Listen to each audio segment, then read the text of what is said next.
And now I'm going to sound very professional because we're recording, and so everybody gets my professional voice.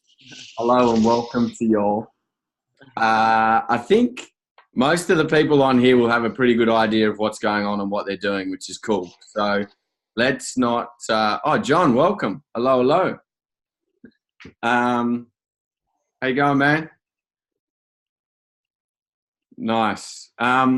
So most of you by now will know the teams that you're in, the states that you're going to, and Fiona's been following up with travel booking. So hopefully in the next day or so, everyone will have a flight to where they're going to, hopefully to the correct location. Like I said in that email, it is now on you guys to work out which colleges you want to visit on which days and start populating that spreadsheet. Some of you have already let me know that you need a hand with that, which is cool, that's what I'm here for. So let us know if you want some support. But it's going to be a shitload easier for you guys to each do it for your own areas, because you're going to know how far you can get in each day, where you're going to go, and pick the right places to go, which is going to be far more impactful. So the reason for this call is that a bunch of the crew on this call now went over to the US a few weeks ago and did the first one of this mission. And so we wanted to share the knowledge and learnings from that trip with the new crew that are going over, but also, I guess, with the caveat that there's a new crew for a reason, and we want you to bring your own flair and your own approach to it. And so this stuff is not gospel. It's just what we learned along the way, and hopefully we'll give you a better starting point. Welcome, Ryan. I was so worried you were going to miss this. Hey, man. Sorry. I've had a few technical difficulties with this one. You're here, mate. So that's going all right. Very well, very well.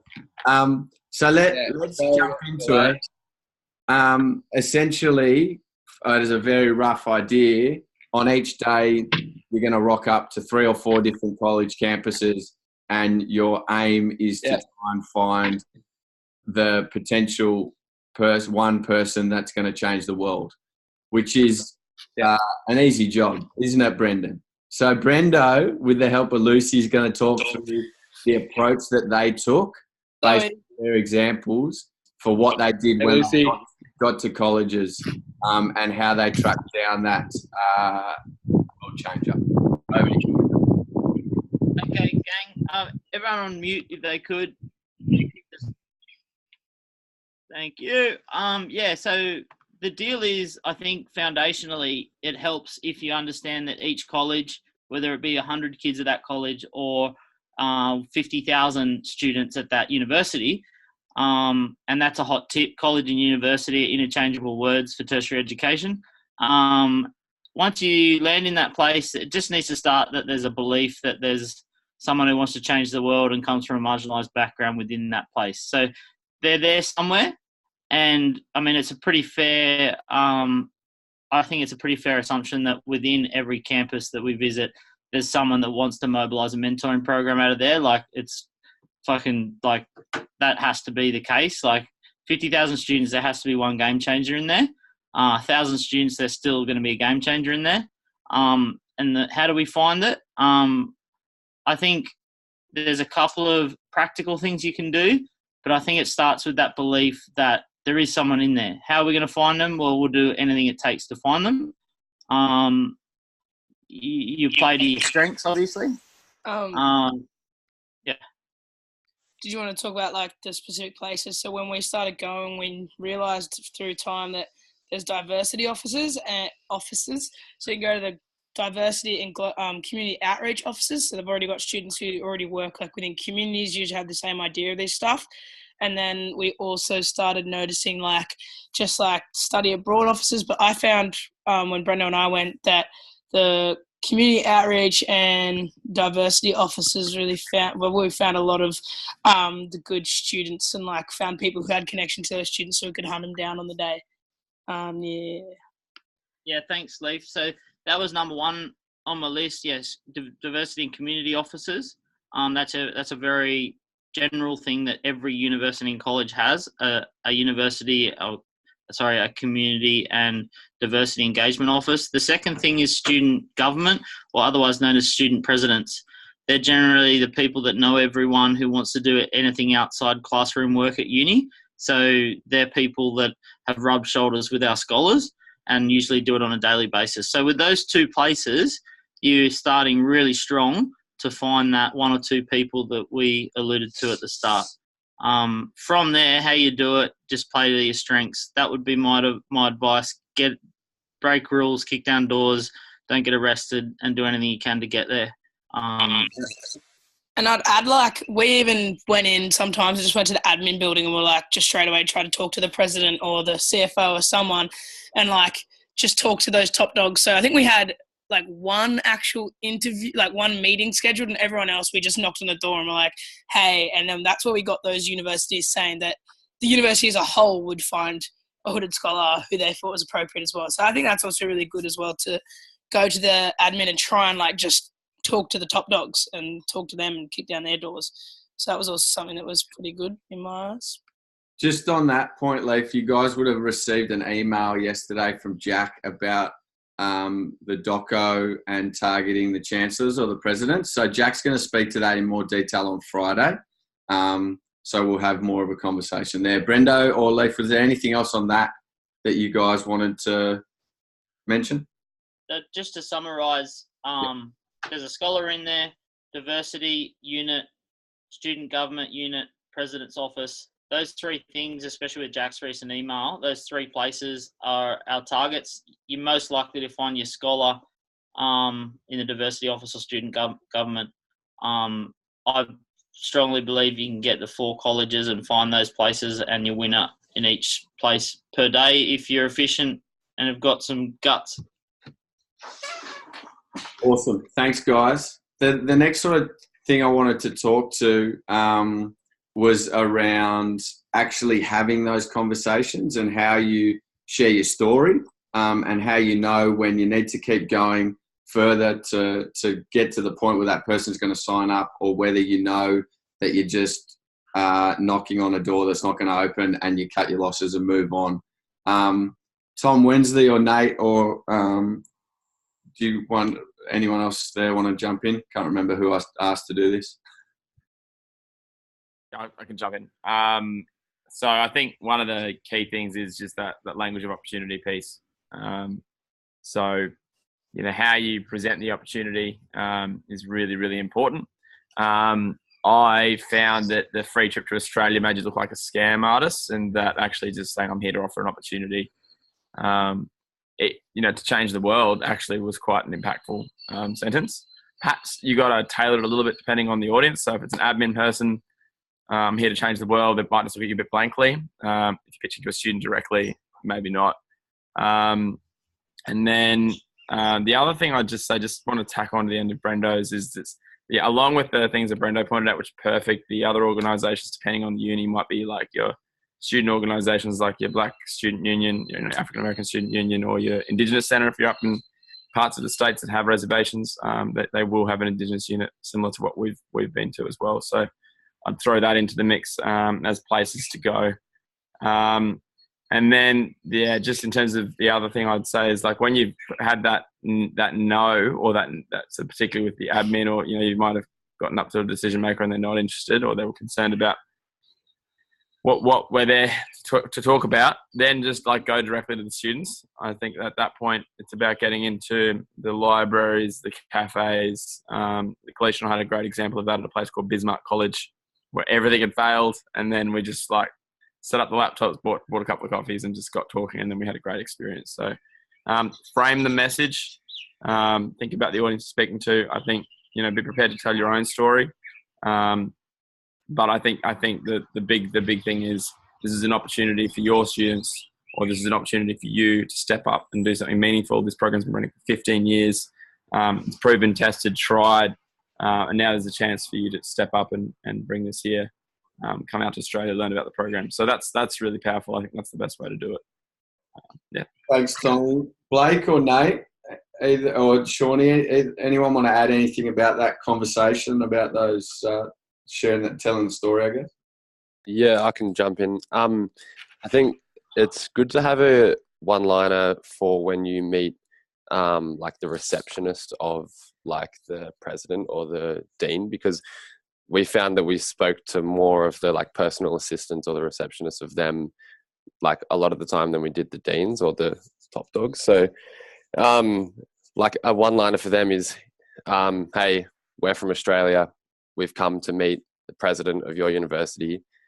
Can we have 2 minutes? We've got an opportunity of a lifetime. Something like that. And they either go, nah, we don't take meetings unless they're booked, or they'll say yes. But if we frame it in the sense that they will get in trouble if they don't tell the president that there's been an opportunity of a lifetime, then generally they at least have to ask. And I think, Shawnee said this when we were over there last time, like starting with, oh, hey, I'm from Australia, or I'm from wherever we are from on this trip, and I've come here to speak to you directly, is a good way to start framing that conversation.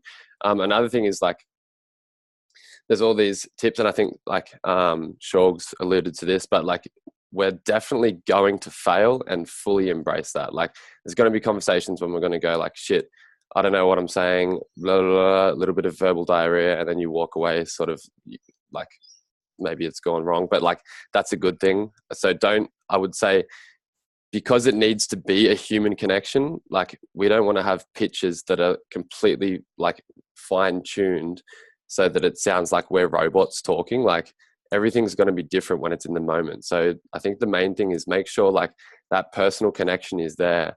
When we're in the room with people, like eye contact, smiles, like stuff like that is like some of the biggest things that we can do to make this win.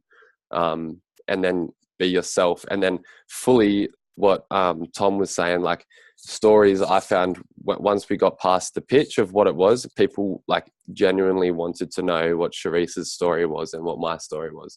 And like that's something that AIM does well. And I actually didn't realize it until the US trip, like how important stories are, because it completely makes it so genuine. So if you're not 100% over your story, maybe just, I would say just reflect on that and how you've come to AIM and why we're doing this personally. Because if people can think this sounds too good to be true, then we share our personal story, and it really makes it good. Awesome. Thanks, guys. I think that, Nate, did you want to jump into something quickly? I'll just add really quick. I think what they've Tom and Blake both said are really accurate, and especially around the story stuff. But just like to add as well that you're going to get rejected a lot. There's going to be people that are just having a bad day and they don't want to hear a single word come out of your mouth. So be aware that you are going to eventually get worn down and that you actually need to take the time to reset before you go into another university or go into another office. Because I found that after 6 rejections in a row, that 7th one, I already had like the mindset of this person's going to say no and I'm just wasting my time. So you don't have that, like that positive energy going into that room. So take the time to, even if you stand outside for a minute, take a breath, think positively before you walk in the room, because you carry that energy of that negativity throughout the day. No, that's a great point and a very good segue to the next topic, which is essentially how we maintain the rage for the 2 weeks or so that you're on the road. So Ree, TJ, Hannah, do you want to jump in with how you guys kept the positive vibes going? I guess I could do that. So pretty much we just tried to get up every morning, go do something that would keep us grounded. So for me, I went and did a training session, whether it be gym or a track session at the athletics track near whatever college we were at. Hannah liked to do some yoga, and Ree also just got amongst the gym with me as well. But also we ate very healthy as well, and that I think that helped because it meant we were looking after our body, which was then our mind and our body, and then we were able to go through into these universities with a fresh mindset every day. Ree, Hannah, do you have anything you want to add, please?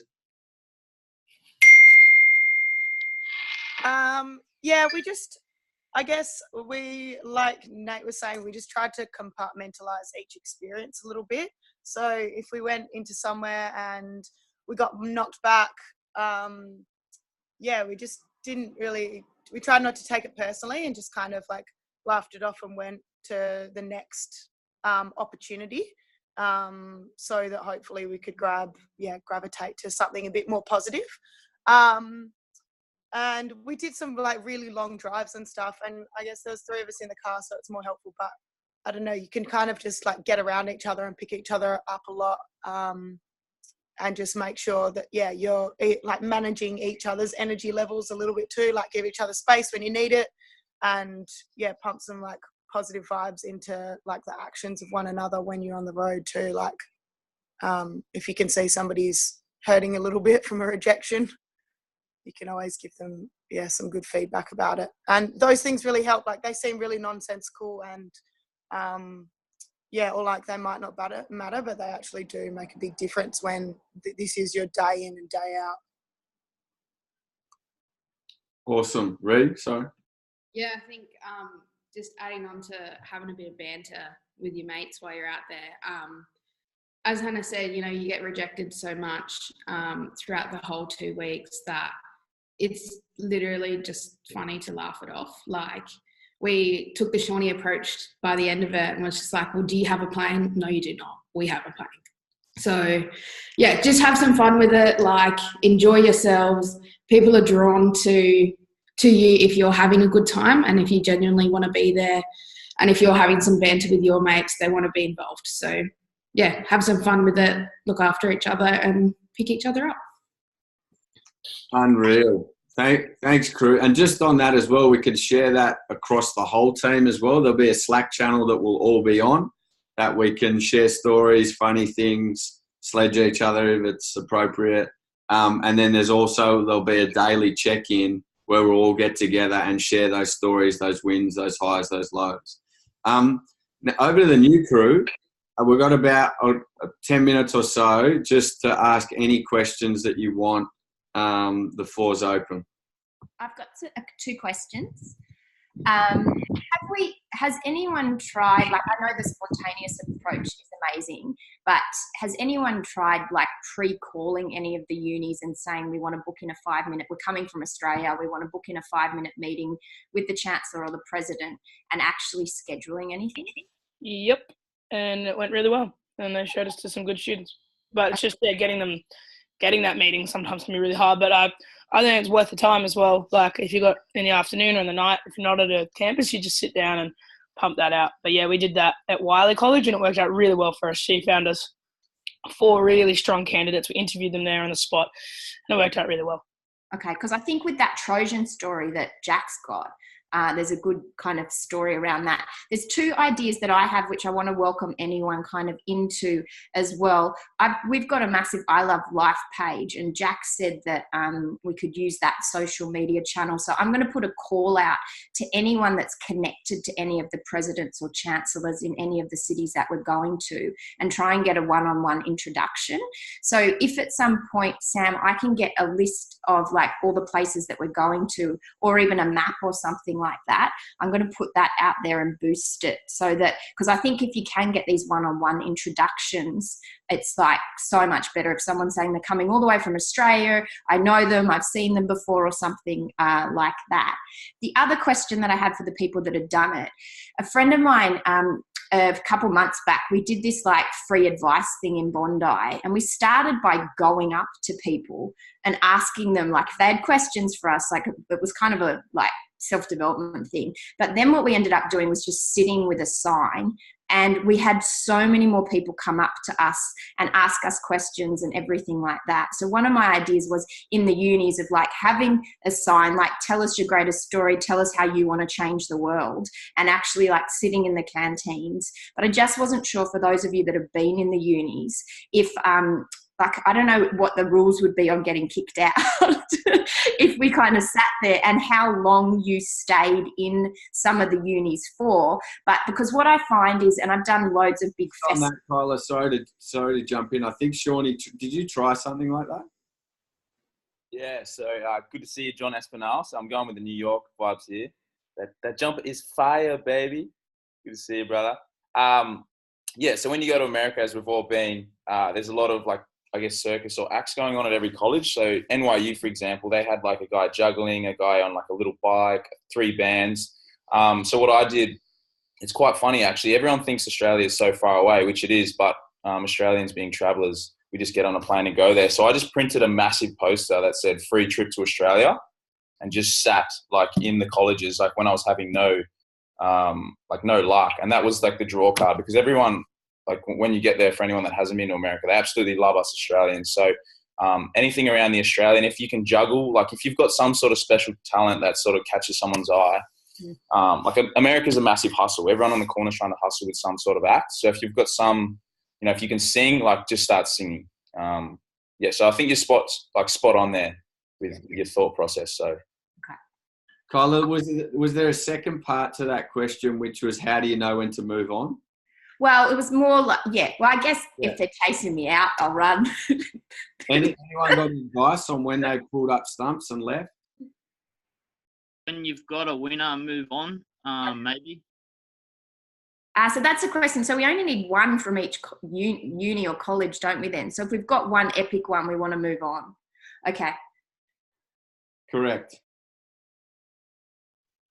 And just add to that, it can be quite exhausting getting rejection, as Nate alluded to earlier. So however you want to shield yourself from that or let that process through you and move on, that's a really good one. Because if we're doing 14 days, 2-3 unis a day, by the 4th or 5th day, it's just worth thinking about. Just for clarity's sake as well, we can have more than one from each university. I didn't realise that until halfway through the last trip. So we can have, say, if there's 10 people who are like, I want to change the world from one university, then JMB was like, yeah, that's it. So just a quick question on that. Did anyone have, on regard to how long you stayed at university, did anyone feel like it was better to spend a whole day at one university and really get deep into that uni and sort of, unlock all the doors, or just to go in, get in contact with a few people and run? Because, I don't know, there seems to be sort of pros and cons to both sides of that. So just wondering what the general feels was for people who have already been. Yeah, good question, Steve. Like, for example, I went to Pace University, which I already had a connection. I got a full tour of the university. She took me into every office. I met basically everyone on campus. And then there was another one in Baltimore where I just met a lady in the room, and then she just dropped everything that she did and took me around the uni again. So it's just like backing in your gut. Like I wouldn't stand in a uni all day like juggling, just because like you can juggle for the fun of it. So it's just literally like, just back in your instincts, like in the moment. If you feel like you're onto something, just stay and hold put, and if not, just park it and keep going. Cool. And has anyone ever? Thank you for that. Has anyone ever tried to get in contact with? So I spoke with a friend of mine who's on the board of a few universities in California. And she suggested going to the sorority clubs, and Hellenic clubs, because there are already sort of smaller, more intimate groups of people that if you can sort of get into their clubs and talk with them, that it could be a really good angle. It's obviously a lot more personal. Did anyone ever try that angle?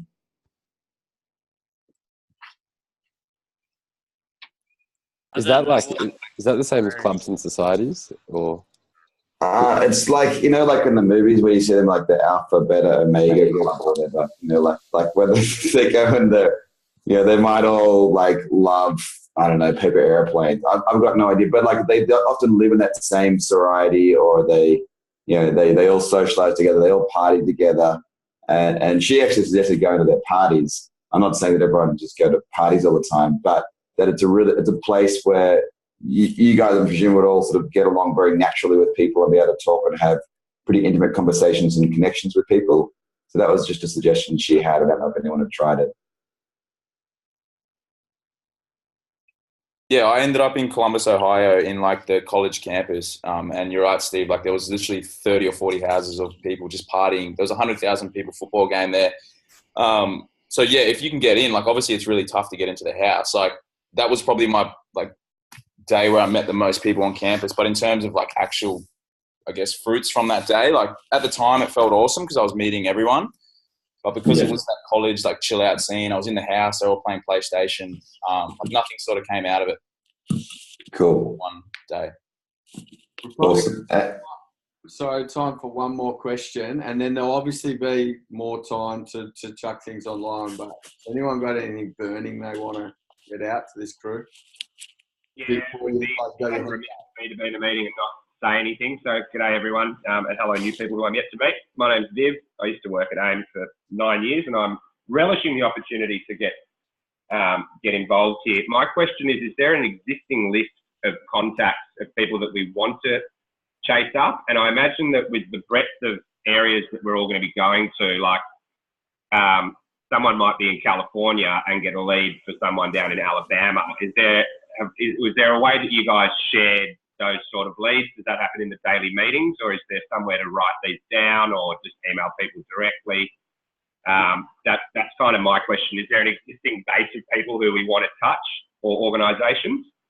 And what do we do with any new leads that we get on the road? Yeah. So the first part of that, all of the old crew have great contacts that they made on the road. And so if there are areas that we're revisiting, we'll try and share that directly with the people who are going there. And then there's no centralised for that besides a massive list of people who've expressed interest. So we'll narrow that down, and if there's colleges or places that you guys are going that have those people located there, we'll try and share that too. And then the place to share things on the road is going to be a Slack channel, which we set up for everyone, and then a daily check-in, like I said, if I can sort Zoom out.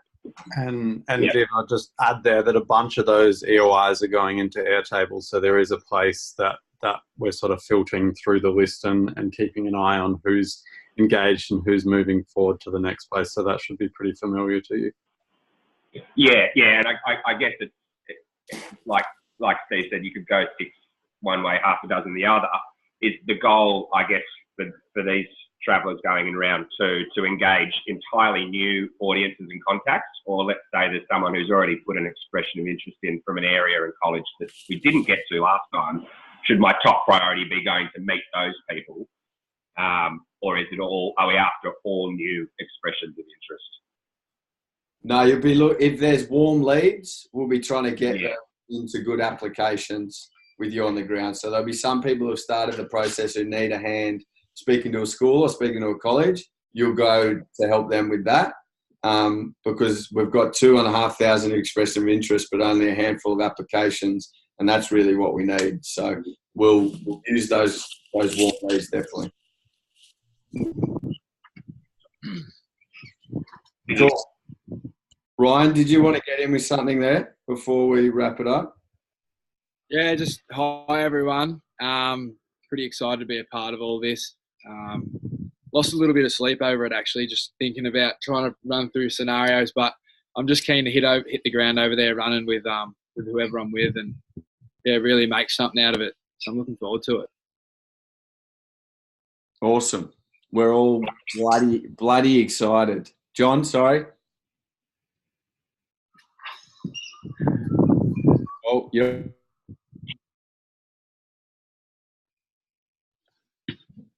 on mute, bro.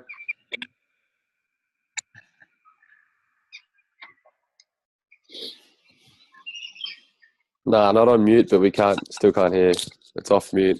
Just can't hear. Sorry, man, we can't hear you. We'll get you. Did you guys hear me now? Yeah, there we go. There you go. Is that I had my my studio equipment, you can kind of see these. I had these on, so I guess my microphone was off. But we only have 7 minutes left. My name is Jonathan Espinal. I'm from Harlem, New York, so I'll probably be seeing some of you guys out here. I won't have to fly out here. To Steve's point, I think that is a very, very good approach to reach to fraternities or sororities. In college, in uni, I am part of a fraternity. It's a Latino fraternity, so kind of that's what's going to be like my in for a lot of colleges out here. But also I have a lot of friends that work in schools. So for any of you guys, I'm going to ask either Jake or Sam, whoever, to see what list of colleges you guys want to go to. And if my fraternity happens to be there, I'll definitely give them a heads up and be like, yo, one of my homies is is interested in finding a candidate for this awesome thing that we're doing. And then that can probably be a segue in, because a lot of fraternities have leads in student councils and student like programs and clubs. So that might be a good lead and an easier path than just trying to go like straight to a chancellor or something like that. So pleasure to meet y'all. Thanks, brother. And look, this really is a big team effort. If you've got ways to get down doors for other people, even if you're not in the area, make it happen and share that.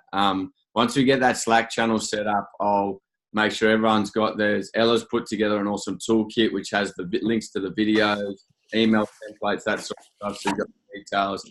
As Mitcha alluded to, there is a process that applicants go through that is managed by Airtable. We'll make sure people know what that is. We just wanted to make sure in this call we're able to share some of those learnings from last time. There's a call on Friday just with the new crew who are going over, the crew that are going over this second time. Jack will obviously speak to the new idea around getting in front of the chancellors and the president, but let's all support each other. We're in this together. We're trying to get 198 more people on that plane, so it's not a real lonely experience for the 2 scholars we've got so far. Steve, quick go. So very quickly, Chairman, the lady on the board told me that a lot of the students will be having exams at this time in December. Their exams kick off, so they won't be wandering around uni as much. I just want to confirm if that was the same across all states, or that's just in California. That might be true. There might be like finals because it's already at the end of the semester. Best bet would be look into libraries and look into like student union buildings where like people eat and just like chill out and study.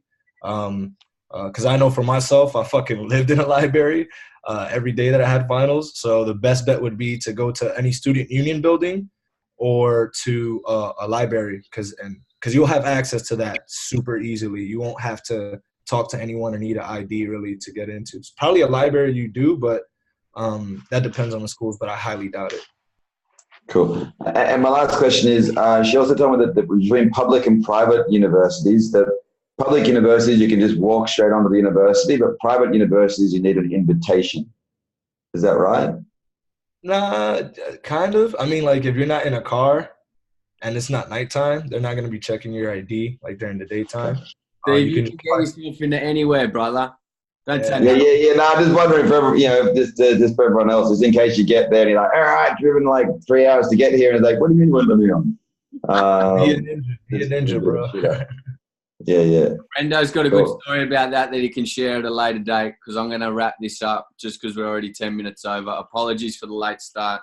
Thanks all of you guys. Really pumped. We'll see most of you on Friday. Have an awesome day. 200 scholars. Bye. Yeah. Let's do it. Yeah. Woo. Yeah. Oh, yeah.